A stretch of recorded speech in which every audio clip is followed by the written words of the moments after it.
Nossa aula de hoje é sobre as principais síndromes cardiovasculares. Essa é uma aula bastante densa do nosso conteúdo, onde a gente vai abordar várias situações clínicas. E sugiro a vocês que tenham liberdade em casa para assistir essa aula eventualmente fragmentada de acordo com a evolução, porque ela realmente tende a ser uma aula mais extensa. Vamos lá. Em relação às principais síndromes cardiovasculares, esse tema é de extrema importância pela relevância das síndromes cardiovasculares no contexto da maior mortalidade da nossa população em geral. E vamos começar falando então sobre hipertensão arterial sistêmica.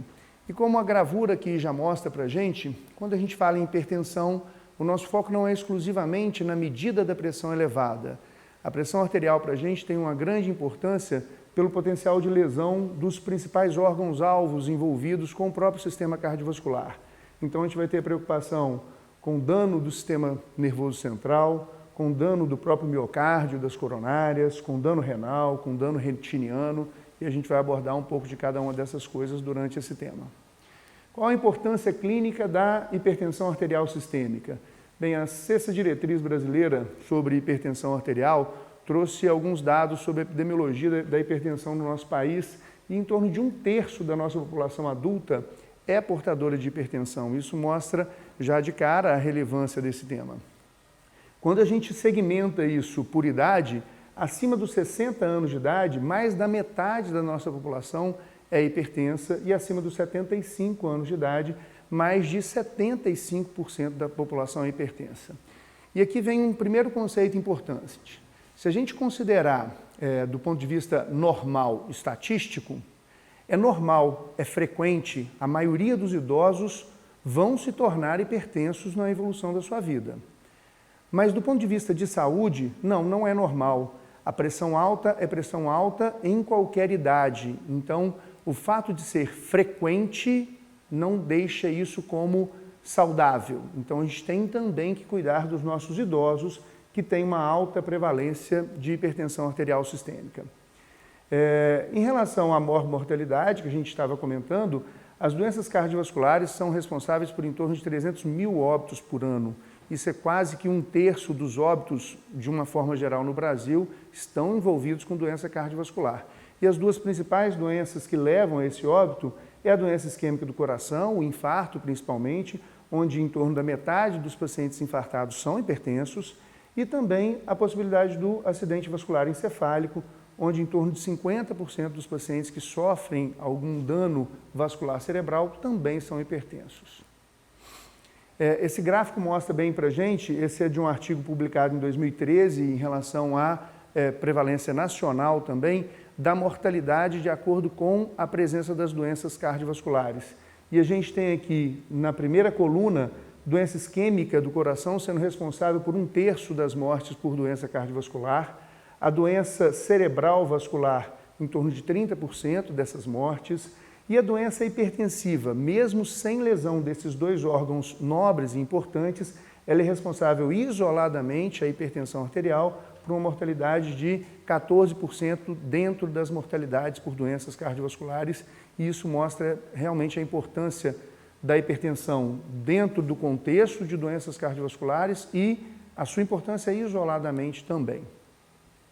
E o que a gente vê nesse gráfico seguinte é que a gente tem melhorado o controle das doenças cardiovasculares de uma forma geral com outras medidas.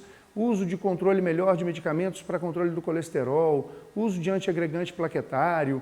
Isso tem feito, por exemplo, a mortalidade aqui em azul das doenças cerebrovasculares cair nas últimas décadas. Em verde, as doenças isquêmicas do coração também vêm diminuindo nessa última década. Em amarelo, a mortalidade por insuficiência cardíaca diminuindo na última década, enquanto a gente vê aqui em vermelho a doença hipertensiva mantendo uma taxa de mortalidade estável. Isso mostra que a gente controla outros fatores de riscos que lesam órgãos-alvo, mas a hipertensão por si ainda continua mantendo uma mortalidade significativa. E quem é a causa de hipertensão arterial? A gente tem duas causas principais. A gente tem a hipertensão arterial primária ou essencial, que é a enorme maioria dos casos e é o tema que a gente vai fixar mais hoje. E também tem as causas de hipertensão arterial secundária, que a gente vai passar por elas rapidamente. Em relação à hipertensão essencial, as principais causas são a história familiar, a doença genética, é uma doença multigenética, vários genes envolvidos, mas com forte hereditariedade, a ingesta excessiva de sal, a obesidade, uso abusivo de álcool e tabagismo. Todos esses são fatores de riscos dos mais importantes para desenvolvimento de hipertensão arterial.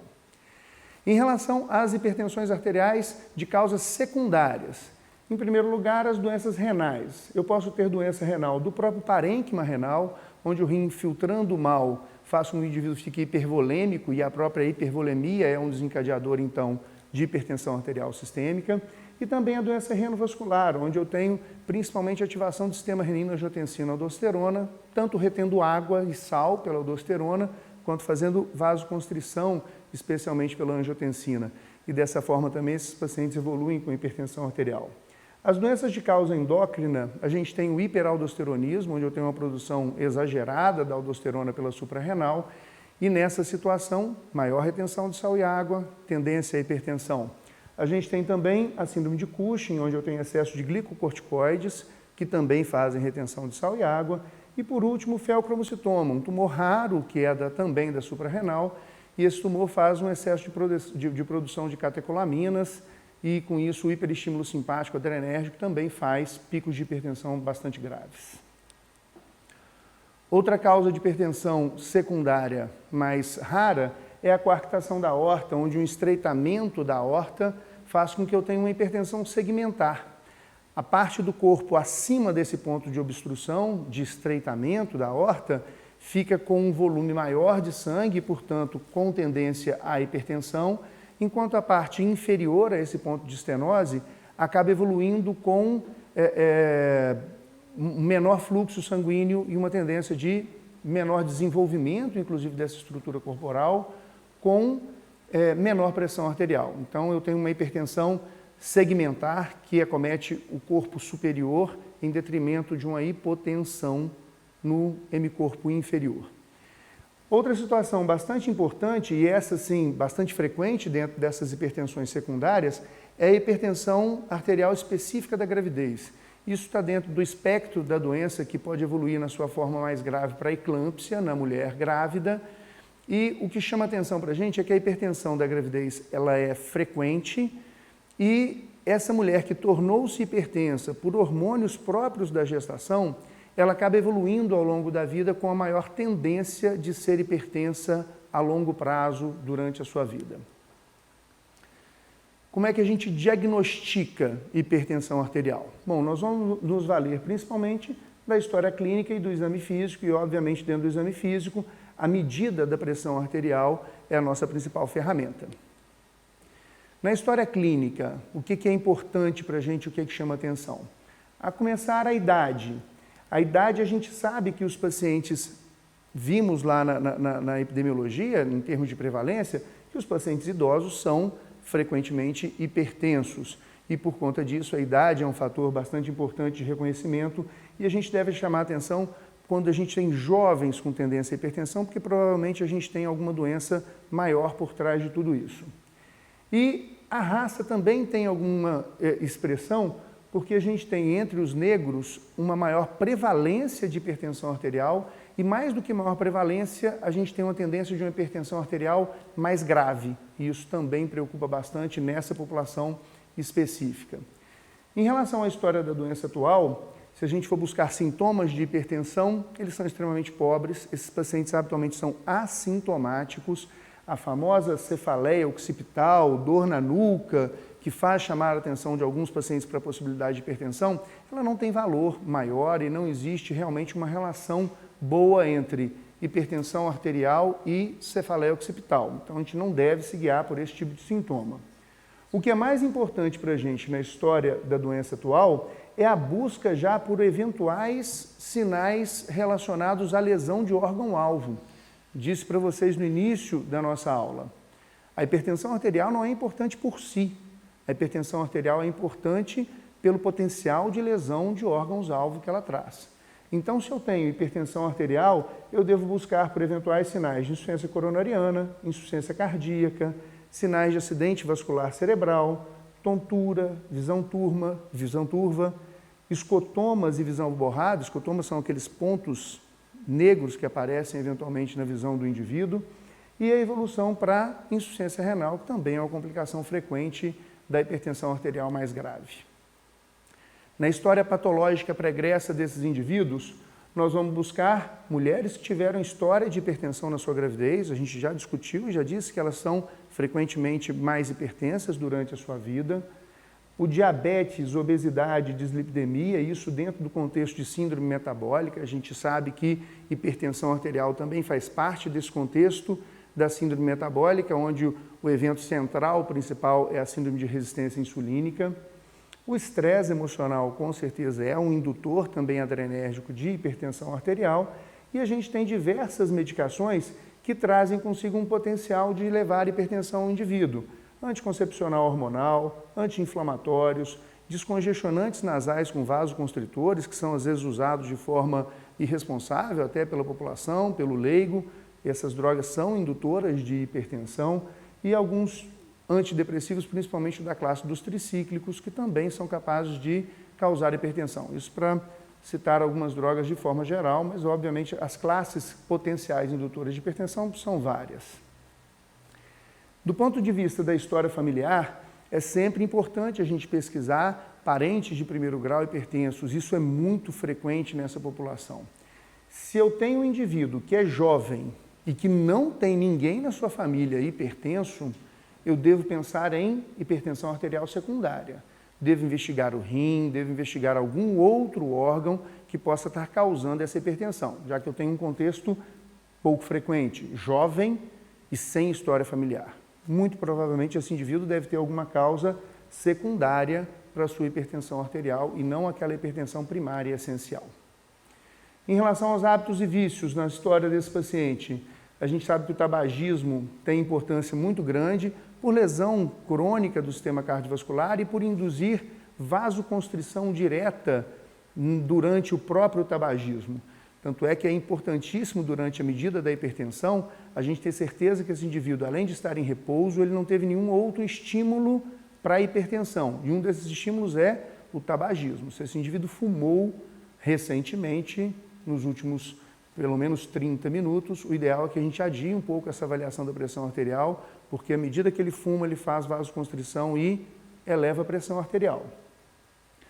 O etilismo também, principalmente quando o consumo diário de álcool é acima de 30 gramas, e isso equivale mais ou menos a 2 doses de destilados, ou 2 garrafas de cerveja, ou 2 taças de vinho. A gente vê que não é uma quantidade exorbitante de álcool, mas quem faz esse tanto de ingesta alcoólica diária tem uma tendência de evoluir com hipertensão. A cocaína e seus derivados, o crack também está embutido aí, é muito importante como causa de hipertensão em jovens. Então, um jovem que chega em crise hipertensiva na emergência médica, temos que pensar em uso de droga, e principalmente cocaína e seus derivados nessa situação. A alimentação com abuso de sal é importantíssimo, e aí, mais uma vez, um outro ponto importante, também principalmente para os jovens, mas hoje isso tem sido expandido para toda a população, inclusive para os idosos. O uso frequente de suplementos, de modeladores do corpo, de drogas que otimizam o ganho de massa muscular na atividade física, muitos desses suplementos são muito ricos em sódio. E essa é uma outra situação frequente que a gente flagra no dia a dia. Pacientes jovens usando muito suplemento e acabando evoluindo com hipertensão por causa do excesso de sódio dessas substâncias. E, obviamente, o sedentarismo está sempre aí na base do risco dessas doenças cardiovasculares, e a hipertensão também está envolvida com sedentarismo. Do ponto de vista do exame físico, o diagnóstico foi definido pelo último joint. O joint são reuniões de expertos no assunto que fazem grandes consensos, guidelines sobre cuidados. O joint é uma reunião sobre hipertensão arterial. O último joint foi o 8º, realizado em 2014, e ele tem aí a chancela, principalmente da Associação Americana para o Estudo do Coração e do Colégio Americano de Cardiologia. Eles definiram, e isso é um consenso hoje aceito mundialmente, que o indivíduo com pressão normal é um indivíduo que tem pressão abaixo de 120/80. Até este limite é o normal. O indivíduo que tem entre 120 e 130/80, ele é um indivíduo que já tem pressão elevada. Ele não é hipertenso ainda, mas a pressão está acima do ideal. O hipertenso em estágio 1 é aquele que tem uma pressão entre 130 e 139, até 140, né? E entre 80 e 90. Ele é estágio 1 de hipertensão.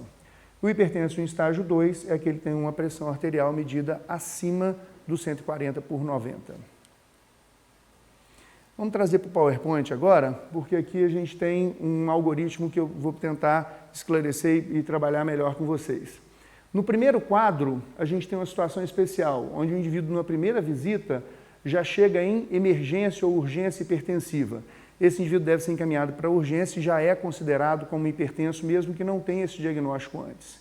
No terceiro quadro, na primeira visita, na avaliação de primeira visita, a gente tem aquele indivíduo que traz uma pressão maior do que 140/90, mas que tem um risco cardiovascular alto, ou aquele indivíduo que já chega com hipertensão mais severa, acima de 180/110. Esse indivíduo também já é considerado como hipertenso e ponto final, diagnóstico feito. No quadro do meio, a gente tem aqueles indivíduos que têm a pressão acima dos 140/90, mas com risco cardiovascular baixo ou médio. E aí a gente fica em dúvida, esse indivíduo tem uma hipertensão isolada nesse momento da consulta ou ele é verdadeiramente hipertenso? Bom, vamos descer aí nesse algoritmo. Vamos ver o lado à direita do algoritmo. Se eu reavalio esse paciente em consultório num segundo momento, nessa segunda visita, se a pressão dele durante a visita é abaixo de 140/90, eu digo que a princípio ele não é hipertenso e eu devo fazer duas avaliações, ou o mapa ou a medida residencial da pressão arterial, para confirmar se isso é uma hipertensão mascarada, que eventualmente sobe, eventualmente desce, mas durante o dia a gente pode ter variação. Deixa eu só falar um pouquinho para vocês o que é o mapa e o que é a medida residencial da pressão arterial. Puxa aqui para a câmera para mim um pouquinho. Quando a gente fala em medida residencial da pressão arterial, essa é uma modalidade que vem sido muito trabalhada nos últimos tempos e de enorme valor. O indivíduo vai com um aparelho, habitualmente um aparelho automático para casa, e ele é estimulado para fazer pelo menos duas ou três medidas de pressão arterial durante o dia. Idealmente, a primeira medida em jejum, antes mesmo de tomar os remédios antihipertensivos, se é que ele já faz uso deles. E a segunda medida antes do jantar, ou então antes de dormir, mais ou menos 2 horas depois do jantar. Essas medidas são feitas periodicamente por em torno de 3 a 7 dias, e depois desse período ele volta ao médico e leva um relatório. Normalmente esses aparelhos automáticos, eles registram na memória essas medidas de pressão, e ele leva com um relatório para o médico, e aí o médico vai avaliar realmente como foi a evolução da pressão arterial dele durante esse período aí de 3 a 7 dias. Já a medida ambulatorial da pressão arterial, que é o mapa, aí a gente tem um aparelho específico que o indivíduo fica com ele conectado por 24 horas, e esse aparelho, de tempo em tempo, de acordo com o protocolo, ele insufla e faz a avaliação de pressão, e essa medida de pressão também é registrada no aparelho que o paciente carrega durante essas 24 horas. Mais uma vez, o paciente, depois do período de usar o aparelho, nessas 24 horas, leva para o médico que vai analisar e ver como é que foi a evolução da pressão dele durante essas 24 horas. Vamos voltar aqui para o PowerPoint. Então, esse indivíduo ele é considerado um normotenso, voltando lá para aquele primeiro quadro, lá, a primeira sequência do algoritmo, ele é considerado um não hipertenso e vai fazer mapa ou medida residencial se a gente tiver dúvida para confirmar se ele é ou não hipertenso. Se nessa segunda visita ele volta a ter a pressão maior ou igual a 140/90, eu imagino que esse paciente é sim hipertenso. A única dúvida que eu tenho é se ele pode ter a famosa hipertensão do jaleco branco, onde esse indivíduo torna-se hipertenso só durante a avaliação do médico. E aí o que eu faço? Mais uma vez eu dou o aparelho para ele medir a pressão em casa e tirar a influência dessa avaliação que o médico pode trazer na hipertensão do indivíduo. Se eu desprezo essa segunda consulta e me preocupo já no primeiro momento, eu venho para essa sequência do meio, do centro aqui do quadro, desse algoritmo. E eu já posso passar, inclusive, esse paciente direto para uma avaliação ambulatorial ou residencial da pressão arterial. E aí, quando ele volta na segunda vigília, eu vou avaliar. Se no mapa ele teve uma pressão durante o dia, ou seja, na sua vigília, durante acordado, menor do que 135/85, eu digo que esse cara provavelmente tem uma hipertensão do jaleco branco, porque ele fica hipertenso só durante a visita médica. Se ele tem, nessa segunda visita, na avaliação do mapa, uma pressão acima de 130/80 na média das 24 horas, eu digo que esse paciente, então, tem o diagnóstico de hipertensão. E passando agora para a última sequência do algoritmo, quando eu não considero a medida ambulatorial, o mapa, e sim a medida residencial da pressão arterial, na segunda visita, se na medida residencial ele tem menos do que 135/85, mais uma vez, hipertensão do jaleco branco, só durante a consulta médica. Mas se esse indivíduo, durante as medidas domiciliares, pela manhã e à noite, mantém pressão arterial maior do que 135/85, ele mais uma vez recebe o diagnóstico, então, de hipertensão arterial. Próximo slide. E no exame físico, além desse algoritmo que leva em consideração a medida da pressão arterial, a gente tem outros indícios também que nos ajudam no diagnóstico da hipertensão arterial. E aí vale a pena ressaltar que, além da pressão alta, ele pode ter hiperfonese da segunda bulha. A gente comentou isso com vocês, a segunda bulha do foco aórtico, ela tende a ficar mais alta pelo impacto de desfechamento na aorta nesse indivíduo hipertenso. E eu posso buscar, mais uma vez, por sinais de complicação. Além de eu ver lá na história sinais de complicação, sintomas de complicação, aqui eu busco por sinais de lesão de órgão-alvo. Então eu vou ver se ele tem alteração do ictus, que pode ser um ictus propulsivo numa miocardiopatia hipertrófica ou um ictus globoso. A gente vai falar isso daqui a pouco mais detalhadamente quando a gente estiver falando de insuficiência cardíaca, de miocardiopatia.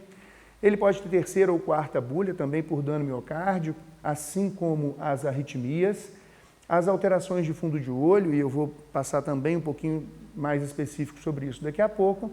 Ele pode ter edema periférico relacionado aí também à disfunção miocárdica nesse paciente que tem hipertensão já com lesão de órgão-alvo. E quais são as principais complicações? Quais são esses órgãos-alvos lesados e as complicações mais temidas? Bem, primeiro as complicações do próprio coração, que está envolvido no regime de hipertensão arterial. Eu posso evoluir com insuficiência cardíaca, seja ela uma insuficiência cardíaca por miocardiopatia hipertrófica no ventrículo esquerdo, ou por miocardiopatia dilatada. Também vamos falar um pouco mais sobre isso no momento da insuficiência cardíaca.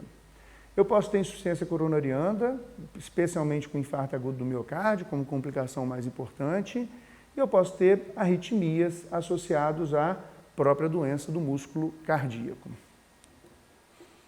Eu tenho ainda riscos de complicações neurológicas. As complicações neurológicas são muito preocupantes pela grande mortalidade que elas carregam.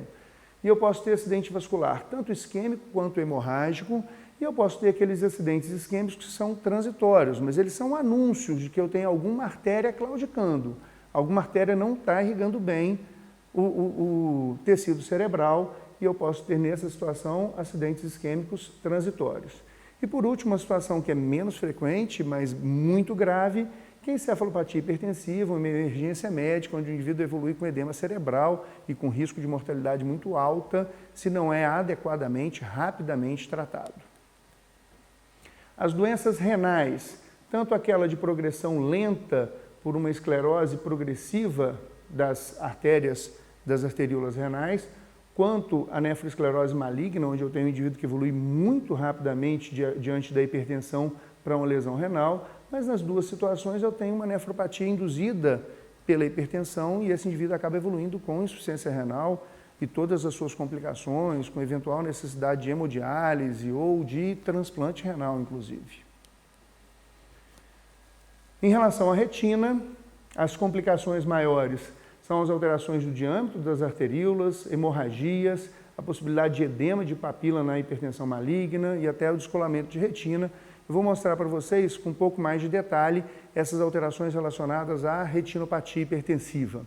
Aqui só uma demonstração, né? O que a gente faz é observar a retina através do olho, através da córnea, íris, chegando lá atrás na visualização da retina e vamos tentar mostrar alguns padrões para vocês. Habitualmente o que a gente usa em consultório, o clínico ou o cardiologista, o nefrologista vai usar no consultório, são os aparelhos manuais que têm uma visão mais restrita da retina, mas que devagar a gente consegue mapear e passar por toda ela, e isso é uma boa avaliação de triagem do nosso paciente hipertenso. Eu tenho aparelhos manuais que têm uma visão mais panorâmica, mas são menos usuais no dia a dia, aparelhos mais caros, e eu tenho o aparelho do oftalmologista, que obviamente me dá uma amplitude muito maior, uma visualização da retina muito maior. Então, o que a gente usa muito na prática é fazer o rastreio habitual nas consultas com o aparelho manual e, se houver necessidade e houver dúvida ou sinais de progressão da doença retiniana, eu obviamente encaminho para o oftalmo para fazer uma avaliação mais adequada, mais detalhada. Aqui só para a gente ter noção de uma retina normal. Como principais pontos aqui, a gente vê uma papila normal, onde eu tenho ela com as suas bordas bem definidas, sem edema, e os vasos retinianos também distribuídos de forma normal. Vamos mostrar uma retina doente e aí a gente vai entender um pouco essa diferença.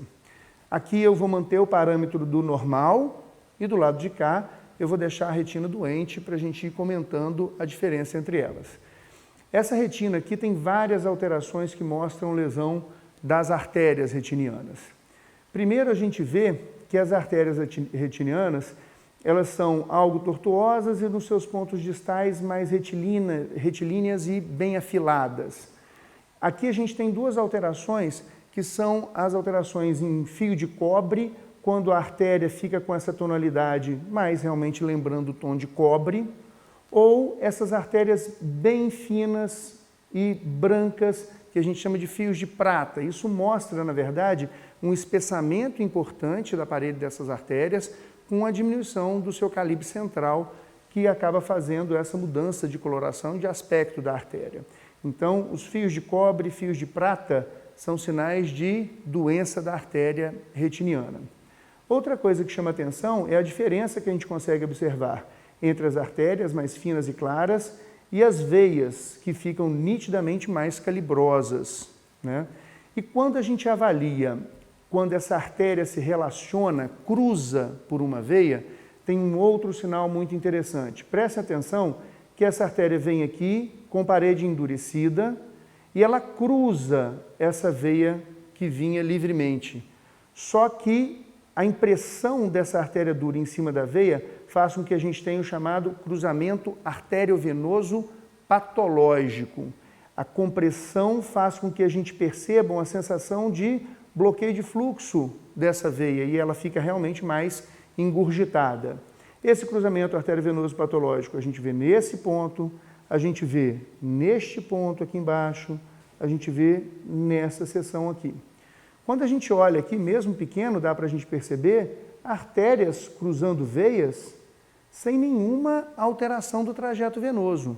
O normal é que essas artérias cruzem as veias sem causar essa compressão e essa dilatação venosa que acontece quando a gente tem realmente a retinopatia hipertensiva. Então aqui, bastante rico em termos de lesões secundárias à hipertensão nessa imagem. Essa é uma outra imagem de complicações que podem acontecer. Aqui a gente tem uma área de hemorragia.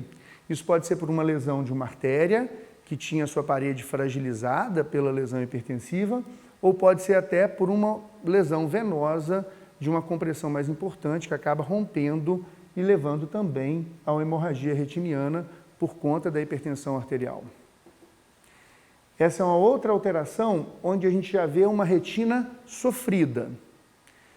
Além de eu ter artérias afiladas, com fios de cobre, veias dilatadas, cruzamentos arteriovenosos patológicos, a gente vê muito nitidamente essas áreas brancas que a gente chama de corpos ou exudatos algodonosos. O que são essas áreas? São áreas de edema de retina por isquemia da microcirculação. É uma retina que está mal vascularizada pelo dano arterial. Então aqui, além de eu ver a artéria doente, eu também consigo ver a retina sofrida por uma doença hipertensiva.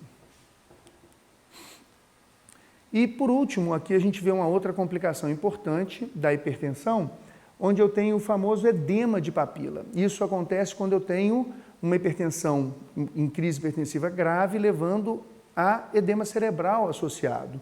Então, quando a gente olha esta papila, ela é bonitinha, borda nítida. Tentem identificar a borda dessa retina. Ela é mal definida porque tem um edema, tem um processo de infiltração líquido nessa papila, e esse papiledema, ou edema de papila, então é um sinal de emergência hipertensiva muito grave. É um exame que a gente faz muito rapidamente na emergência, a avaliação do fundo de olho, e que pode me mostrar, na verdade, uma doença de extremo impacto e de necessidade de cuidado emergencial. Em relação ao tratamento, só passando rapidamente, não é o foco da nossa aula em semiologia médica falar de tratamento, mas é importante a gente dizer para vocês que em todas as consultas médicas eu devo trazer para esse paciente orientação do tratamento não farmacológico. Todas as consultas são momentos de estimular que esse paciente mude estilo de vida e tenha, na verdade, bons hábitos, recupere vícios que fazem a sua hipertensão ficar fora de controle, e com isso a gente consegue, então, tratar mais adequadamente esse indivíduo. É óbvio que também vai ter valor o tratamento farmacológico, dependendo da indicação de cada indivíduo. Bem, encerramos esse momento da hipertensão arterial, que certamente tem extrema relevância. Vamos falar um pouquinho agora sobre as lesões valvares dentro dessas síndromes cardiovasculares. Eu vou tratar em lesão valvar das lesões relacionadas ao ventrículo esquerdo, porque essas são as válvulas habitualmente mais lesadas, obviamente porque são aquelas submetidas a um estresse mecânico mais intenso pelo regime do ventrículo esquerdo. E também a gente vai falar dessas porque elas, além de elas serem as lesões mais frequentes, elas são as lesões que trazem maior repercussão clínica. Não quer dizer que tricúspide e a válvula pulmonar não tem também lesão. Mas, do ponto de vista didático, vamos trabalhar mais com as esquerdas, depois a gente tenta estudar e ler um pouquinho sobre as lesões das válvulas à direita. Primeiro vamos falar da lesão da válvula mitral e vamos começar falando sobre o estreitamento da válvula mitral. Aqui a gente tem uma figura que mostra uma válvula mitral espessada, estreitada, que não consegue abrir em toda a sua amplitude. Portanto, ela tem uma estenose. A gente já falou isso mais na aula de exame físico do coração e de ciclo cardíaco, e hoje aqui a gente vai retomar só dentro desse contexto das síndromes cardiovasculares. Bem, o que esse paciente com estenose mitral traz para a gente habitualmente na história? Esse paciente tem como principal complicação a tendência à congestão pulmonar, já que o sangue que está chegando do pulmão para esse átrio esquerdo não consegue ser drenado de forma adequada para o ventrículo esquerdo. Com isso, eu tenho uma estase sanguínea amontante dentro do pulmão, e essa estase sanguínea aumenta a pressão de capilar pulmonar e traz congestão, edema pulmonar. Então, uma das principais complicações que a gente tem na estenose mitral é a presença de congestão pulmonar e dispneia. Se eu vou tendo congestão pulmonar e aumento da pressão de capilar pulmonar, a longo prazo também eu acabo tendo acometimento de ventrículo direito. Então, eu posso ter sinais associados à insuficiência do ventrículo direito. A gente vai falar mais um pouquinho sobre insuficiência cardíaca direita e esquerda daqui a pouco, no contexto dessa aula mesmo, dentro de insuficiência cardíaca. E o que eu avalio no exame físico de um paciente com estenose mitral? Bom, se a válvula mitral não abre adequadamente, o momento da sua abertura é na diástole. É quando o sangue drena do átrio para o ventrículo com o ventrículo em diástole. Então, neste momento, como a válvula não abre toda, a passagem do fluxo por ela é turbulento e a gente gera um sopro diastólico. Esse sopro diastólico ele é interessante porque, além dele ter uma fase inicial de sopro mais perceptível, que é justamente naquela primeira fase da diástole, onde eu tenho a chamada fase de enchimento rápido, onde o sangue desce rapidamente do átrio para o ventrículo só pelo gradiente de pressão, assim que a válvula é aberta, eu tenho uma segunda fase onde esse sopro recebe um reforço, ele volta a ganhar intensidade, vista aqui nesse gráfico, porque é o momento da sístole atrial. A sístole atrial é pequena, é frágil, mas nesse contexto onde a válvula está estreitada e a passagem é mais difícil, ela ganha uma importância maior e eu acabo gerando um segundo momento de ruído nessa sístole atrial. Outra alteração que eu posso ver frequentemente no exame físico é a arritmia cardíaca. Já que o átrio muito dilatado, ele pode ter alteração na condução elétrica e é comum esse paciente evoluir com arritmia atrial, principalmente fibrilação atrial. Então, a fibrilação atrial é uma complicação que a gente vê a longo prazo na evolução mais grave da estenose mitral para arritmia por conta dessa dilatação importante do átrio. E também no exame físico eu vou ter as alterações relacionadas ao pulmão, com um indivíduo taquidispineico e com a presença de crepitações pulmonares que revelam, na verdade, aquela congestão pulmonar que a gente comentou anteriormente. Bem, vamos falar agora da insuficiência mitral. Na insuficiência, o que a gente tem é uma válvula que não fecha completamente e que permite, com isso, regurgitação do sangue do ventrículo para dentro do átrio. Bom, válvula mitral não fecha. Quando é que a válvula mitral deveria se fechar? Logo na primeira fase da sístole. O ventrículo começa a contrair, aumenta a pressão intracavitária, empurra o sangue e essa válvula é fechada. Se a válvula não fecha, permite, então, esse escape do fluxo sanguíneo regurgitando do ventrículo para dentro do átrio. Nessa situação, o paciente tende a ser assintomático durante um bom tempo, já que o ventrículo continua mantendo uma ejeção adequada. Mas com o passar do tempo, se o escape do sangue regurgitado é muito grande, menos sangue acaba indo para a circulação sistêmica. E esse paciente, então, passa a ter sintoma de baixo débito, de baixa perfusão sistêmica. E esse é um dos sinais que acabam trazendo o paciente para a avaliação médica. E, obviamente, se muito sangue está retornando para o átrio, esse átrio também consegue receber com maior dificuldade, nesse momento, o sangue que está vindo para o coração pelas veias pulmonares. E eu acabo tendo aumento de pressão, mais uma vez, em capilar pulmonar, com risco de evolução para congestão pulmonar. Do ponto de vista do exame físico, essa é uma alteração que habitualmente gera um sopro bastante nítido, bastante importante, porque é um momento que o ventrículo tem uma contração muito intensa e a tendência é que, à medida que esse refluxo de sangue aconteça de forma maior e mais turbulento, é que esse sopro tenha um vigor maior. E esse sopro, a tendência é que ele aconteça durante todo o período sistólico. Ele é um sopro, portanto, holossistólico. Por que ele acontece durante todo o período sistólico? Porque durante todo o período sistólico, a pressão dentro do ventrículo é maior do que a do átrio. E por conta disso, a tendência é que esse sangue reflua continuamente do ventrículo para dentro do átrio esquerdo. Uma outra situação bastante frequente nesses indivíduos é o aparecimento da terceira bulha. A terceira bulha a gente já viu na aula do ciclo cardíaco, que ela está relacionada normalmente àquela fase de enchimento rápido, onde o sangue desce do átrio para o ventrículo com uma velocidade maior e um volume maior do que a capacidade do ventrículo relaxar e acomodar esse sangue vindo do átrio na fase de enchimento rápido. Neste contexto, o que acontece na fase do enchimento rápido? Tanto o sangue voltou para o átrio, quanto o átrio recebeu o sangue do pulmão. O volume sanguíneo dentro dessa cavidade atrial é muito grande. E com isso, o volume que desce do átrio para o ventrículo na fase de enchimento rápido também é muito grande. E por conta disso, é muito frequente eu ter associado ao sopro holossistólico a presença de terceira bulha no paciente com insuficiência mitral. A outra lesão que a gente tem para comentar é a estenose da válvula aórtica.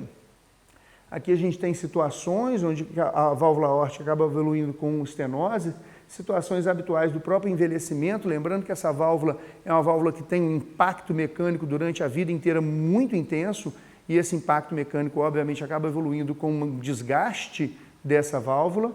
Então, o próprio desgaste do idoso frequentemente induz a um certo grau de endurecimento e dificuldade de abertura dessa válvula aórtica, mas eu também posso ter alterações anatômicas, por exemplo, como uma válvula aórtica bicúspide, que não consegue se abrir adequadamente. Bem, se a válvula aórtica não abre adequadamente, o principal sintoma que eu tendo a ter é sintoma de baixo débito, já que ela é que regula a saída do sangue do ventrículo para a circulação sistêmica.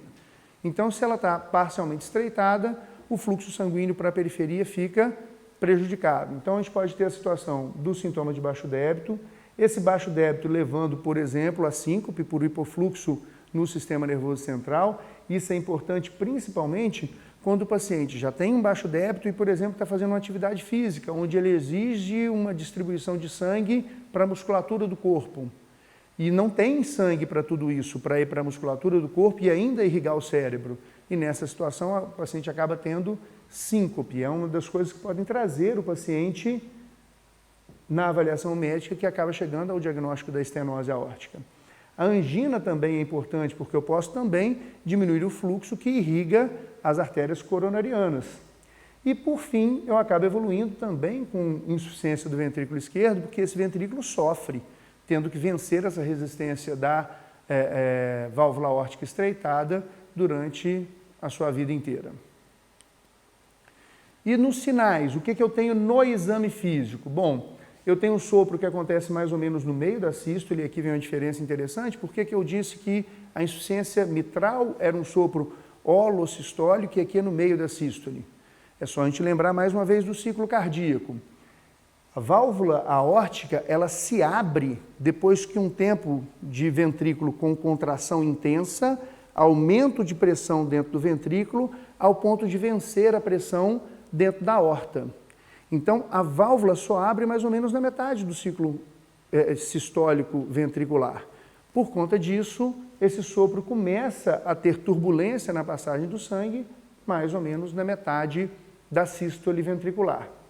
Eu posso ter, eventualmente, uma B2 menos intensa, já que essa válvula está abrindo menos e ela pode fechar realmente com menos impacto, isso acaba gerando uma B2 menos intensa. E eu tenho algumas alterações interessantes, que é o pulso de baixa amplitude e a tendência da pressão arterial convergente. Em relação a essa história do pulso de baixa amplitude e a pressão convergente, eu vou usar um pouquinho aqui o flip chart só para fazer com que a gente entenda melhor essa situação. Em relação às mudanças hemodinâmicas que a gente tem nesse contexto, o que acontece? Vamos pensar aqui que essa válvula que está abrindo com dificuldade, ela gera uma onda de pulso. Se a gente imaginar uma onda de pulso normal com essa característica, essa válvula que abre menos do que o ideal, ela gera uma onda de pulso com essa característica. Ela é um pouco mais baixa e um pouco mais longa. Se eu tenho uma onda de pulso mais baixa, o fluxo inicial dessa onda é um fluxo mais baixo, o que eu tenho? Eu tenho uma tendência, num primeiro momento, de uma pressão sistólica também mais baixa. E por isso esse indivíduo tende àquela pressão convergente, porque a pressão sistólica dele é mais baixa e se aproxima, portanto, da sua pressão diastólica. Outra coisa que a gente percebe é um pulso que demora mais tempo, porque o tempo de ejeção desse ventrículo acaba sendo mais longo.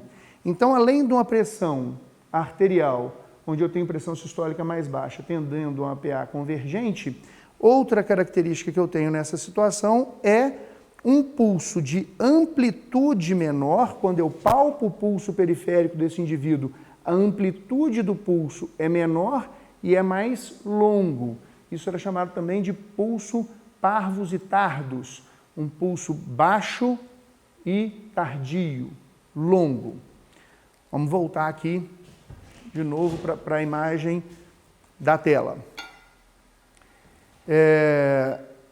Na próxima lesão da válvula, o que a gente vai discutir é a insuficiência aórtica.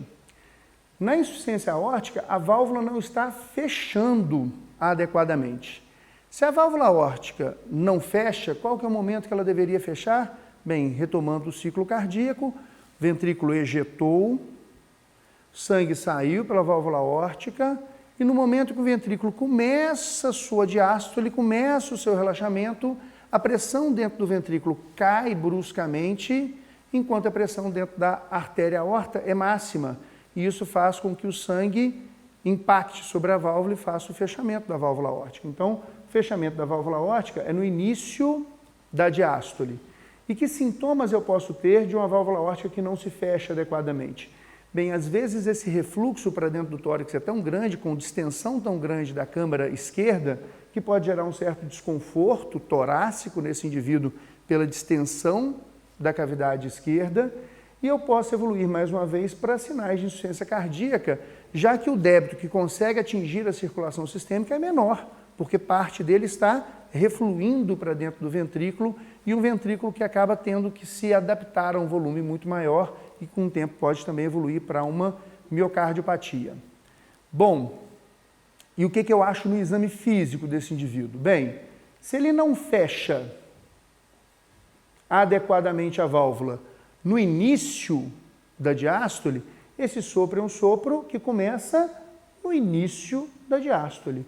Então, ele é um sopro protodiastólico. E ele começa intenso, porque a pressão dentro da aorta nesse momento é muito intenso, e vai diminuindo progressivamente. Mas se a gente lembrar que ele é um sopro que acontece no início da diástole, a gente vai ver que esse sopro é bem característico da insuficiência aórtica. Comparando lá com o sopro que a gente viu que é diastólico também, que foi o sopro da estenose mitral, a gente viu que ele é um sopro no início da diástole pequeno e que tem aquele reforço no fim da diástole. Então dá para diferenciar bem a característica sonora, a percepção do momento do sopro da estenose mitral para o sopro da insuficiência aórtica. Além, obviamente, da característica de em que foco isso acontece, para onde esse sopro se irradia. A gente já comentou muito isso na aula de exame físico do coração, em relação a irradiações do sopro, localização do sopro, para a gente conseguir diferenciar. Aqui só uma retomada dentro dessa característica das síndromes cardíacas. Outra característica interessante de quem tem insuficiência aórtica são algumas relações também relacionadas à hemodinâmica periférica. Então, eu tenho tendência ao pulso e martelo d'água, a pressão arterial é divergente e alguns outros sinais, como o sinal de Missé e o pulso de Quincke. Eu vou voltar novamente para o flip chart para a gente mostrar essa diferença hemodinâmica nessa situação. Vou virar essa página aqui para a gente aproveitar melhor. E vamos lá. Mais uma vez, eu tenho aqui o parâmetro de um pulso normal, né? Uma onda de pulso habitual. No indivíduo que tem insuficiência aórtica, o que a gente vai perceber é que, no primeiro momento, como muito sangue refluiu para dentro do ventrículo, já que a válvula não fechou, parte do sangue refluiu para dentro do ventrículo, quando esse ventrículo for fazer a sua sístole, ele tem o sangue dentro dele que refluiu da aorta, mais o sangue que veio chegando durante a diástole pelo átrio esquerdo. Então ele recebe um volume de sangue grande e distende bastante esse ventrículo. Quando ele começa a ejetar, o fluxo sanguíneo no início da sístole dele é um fluxo muito maior do que o fluxo de um coração normal, porque o volume de sangue dentro desse ventrículo é muito grande. Então eu ejeto, num primeiro momento, um grande fluxo com grande pressão. Se eu tenho grande fluxo com grande pressão, a minha pressão sistólica nessa situação é uma pressão sistólica alta, porque eu tenho grande fluxo de sangue sendo ejetado para a periferia. Mas nesse indivíduo eu tenho uma peculiaridade. A válvula está insuficiente. Então eu começo ejetando um grande fluxo, só que logo depois, parte desse fluxo, ao invés de seguir para a periferia, ele regurgita para dentro do ventrículo. Então a onda de pulso desse indivíduo é uma onda ampla e de curta duração. Ela dura pouco. Por quê? parte do fluxo que deveria ir para a periferia está refluindo para dentro do ventrículo esquerdo. Então, eu tenho uma pressão sistólica muito alta e eu tenho uma pressão diastólica que é mantida pelo fluxo sanguíneo posterior muito baixa. E por isso aqui eu tenho uma pressão divergente. Eu tenho, por exemplo, uma pressão sistólica de 180 para uma pressão diastólica de 60, 70. Uma divergência pressórica muito grande. Isso chama muita atenção também para o diagnóstico de insuficiência aórtica. Então, é um pulso muito amplo, curto, e uma pressão arterial sistólica muito alta com diastólica baixa. Por que que esse pulso era chamado de pulso em martelo d'água? Vocês, às vezes, podem não se lembrar bem da figura do martelo d'água, que era uma coisa... A medicina tem muito de poesia, né? Essa é uma coisa poética da medicina, da referência do martelo d'água. Na verdade, o martelo d'água é aquele martelo do pilão, que tinham as rodas de água, que iam enchendo uma área de madeira, que ia pesando de um lado, a madeira elevava, e depois, quando a água era entornada, a ponta desse tronco de madeira batia forte e rápido dentro de um pilão, onde se moía qualquer grão da intenção daquele momento. Então, o martelo d'água da história tem esse papel. Ele vai enchendo e levanta, e quando ele bate forte e volta novamente. Os poetas da medicina consideraram, portanto, esse pulso que bate forte, mas volta rapidamente, ele não é demorado, esse pulso, como pulso em martelo d'água. Finalizamos aqui as 4 principais lesões valvares. E agora a gente vai falar um pouco sobre insuficiência coronariana. Na insuficiência coronariana, a gente vai abordar tanto a doença coronariana aguda, e aí a gente vai falar de infarto do miocárdio e angina, quanto a doença coronariana crônica, que evolui para uma lesão do miocárdio que tende à insuficiência cardíaca. A gente vai comentar um pouco mais sobre isso. Lembrando aqui mais uma vez só da importância da doença coronariana aguda, que é responsável por 1/3 das mortalidades de causa cardiovascular. A gente já falou isso anteriormente, quando a gente estava falando na aula de hipertensão arterial. Do ponto de vista de etiologia da doença coronariana, disparada a causa mais importante é a aterosclerose. É em cima de aterosclerose que nós vamos trabalhar nesse tema de hoje. Mas é interessante que vocês saibam que existem outras condições que também levam à doença coronariana, como, por exemplo, o vasoespasmo.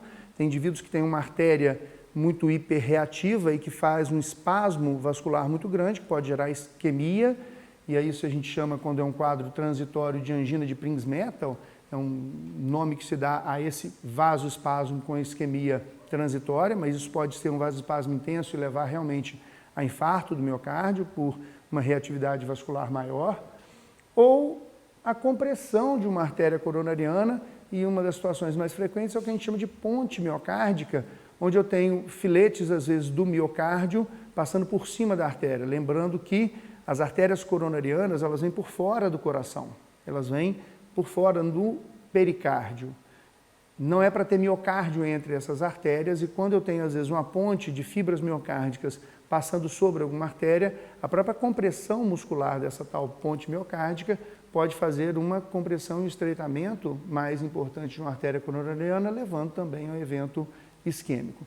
Nós vamos fixar aqui na doença aterosclerótica. E quais são os fatores de risco para a doença aterosclerótica? Bem, aqui a gente tem listado uma sequência de fatores de risco. E eu vou dividir melhor esses fatores de risco naqueles fatores de risco que são mutáveis ou tratáveis. Por quê? Porque esses fatores de risco, nós médicos temos que reconhecer precocemente e tratá-los. Eles são fatores de risco. Se é risco, é para ser cuidado e é para ser evitado. Eu tenho também fatores de risco que são imutáveis e eu não consigo interferir. Eu não consigo deixar o meu paciente mais jovem, fazer com que ele deixe de ter hormônios masculinos, ou principalmente a mulher depois da menopausa, onde perde a proteção estrogênica. e nem consigo eliminar a sua tendência genética. Então, esses fatores eu não mexo neles. Mas nos fatores em que eu posso cuidar, eu devo agir de forma vigorosa para evitar essa evolução para a insuficiência coronariana. E que fatores seriam esses?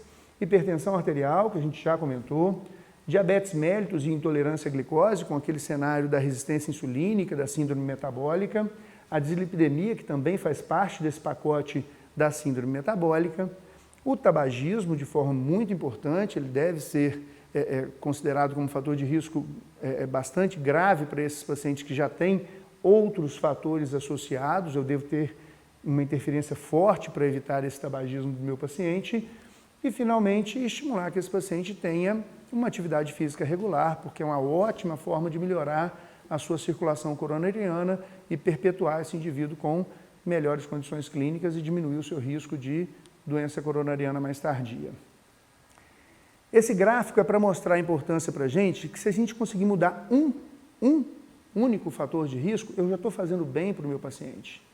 Prestem atenção que à medida que eu vou subindo fatores de risco, a chance dele morrer por doença coronariana em 10 anos aumenta em percentual significativamente. Então, nessa primeira coluna, eu tenho um indivíduo apenas com hipertensão, com um risco de morrer em 10 anos por doença coronariana abaixo dos 5%. Quando eu somo hipertensão com colesterol alto, esse risco passa dos 5%. Quando eu somo colesterol alto, hipertensão e HDL baixo, esse risco chega a 10%. Quando eu somo diabetes, esse risco chega quase a 15%. Quando eu somo tabagismo, ele passa de 20%. E quando eu somo já um dano miocárdico, esse risco chega a 40% de morte em 10 anos. Então, se eu conseguir tirar um risco, eu já caio significativamente a chance desse paciente morrer, o risco dele morrer. Então, trabalhar fator de risco, mesmo que um apenas, já é muito válido. Se ele conseguir parar de fumar, se eu conseguir controlar a sua hipertensão, se eu conseguir melhorar o tratamento do seu diabetes, eu já diminuo essa taxa de risco. Do ponto de vista de fisiopatologia, eu vou dar uma passada só para a gente entender a diferença da fisiopatologia daquele indivíduo que tem insuficiência coronariana, que evolui com dano crônico e isquemia do miocárdio, daquele indivíduo que evolui com insuficiência coronariana aguda. Bom, na insuficiência coronariana crônica, eu tenho um indivíduo que tem como base a placa aterosclerótica. Essa placa vai progredindo e estreitando a luz do vaso. Com isso, o vaso consegue irrigar mal o ventrículo. É uma isquemia crônica e, por não ter dano agudo, ela é assintomática. Só que essa isquemia crônica acaba fazendo esse miocárdio se remodelar, porque ele está desnutrido do ponto de vista de aporte sanguíneo. E essa remodelagem leva a fibrose, substituição de músculo adequado, que causa o que a gente chama de miocardiopatia isquêmica. E essa miocardiopatia isquêmica acaba evoluindo para insuficiência cardíaca. Vamos voltar a esse tema já já. No outro cenário, a gente tem a fisiopatologia da evolução da insuficiência coronariana aguda. Eu parto do mesmo ponto, artéria coronariana com placa aterosclerótica. Só que aqui eu não preciso que essa placa cresça até obstruir a luz. O que eu tenho normalmente é uma fissura da superfície dessa placa. Quando eu tenho uma fissura desse endotélio na superfície da placa, eu tenho exposição dessa irregularidade subendotelial, aderência e posterior agregação de plaquetas que formam uma rede de fibrina com um trombo. Esse trombo obstrui agudamente a artéria e essa obstrução acaba levando à isquemia miocárdica. Então preste atenção do ponto de vista da fisiopatologia, as duas evoluem de forma diferente. Numa eu tenho um estreitamento lento e progressivo com um dano miocárdico lento e progressivo. Na outra eu tenho um estreitamento, mas com obstrução abrupta e uma interrupção de fluxo abrupto, que acaba levando a uma isquemia importante, essa sim, sintomática, né, com a famosa dor do infarto, a dor de origem coronariana. Voltando aqui para o parâmetro da evolução das placas, Aqui, por exemplo, a gente tem na demonstração as placas que vão crescendo lenta e progressivamente, obstruindo a luz. Esses pacientes, na fase inicial, são assintomáticos e, inclusive, não mostram doença em testes diagnósticos, porque a obstrução do fluxo é pequeno, mas ele já tem placa. Agora, à medida que a placa aumenta, eu começo a poder fazer diagnóstico dessa placa por métodos que avaliam, por exemplo, o desempenho do fluxo sanguíneo para o miocárdio, num teste ergométrico de esforço, onde eu avalio, por exemplo, sinais de isquemia à medida que o paciente exige um fluxo sanguíneo sistêmico maior, um trabalho cardíaco mais importante. E o indivíduo pode evoluir com a artéria estreitada para miocardiopatia isquêmica crônica, ou ele pode, em qualquer uma dessas fases da placa, sofrer fissura do endotélio com formação de trombo e isquemia aguda, infarto agudo do miocárdio.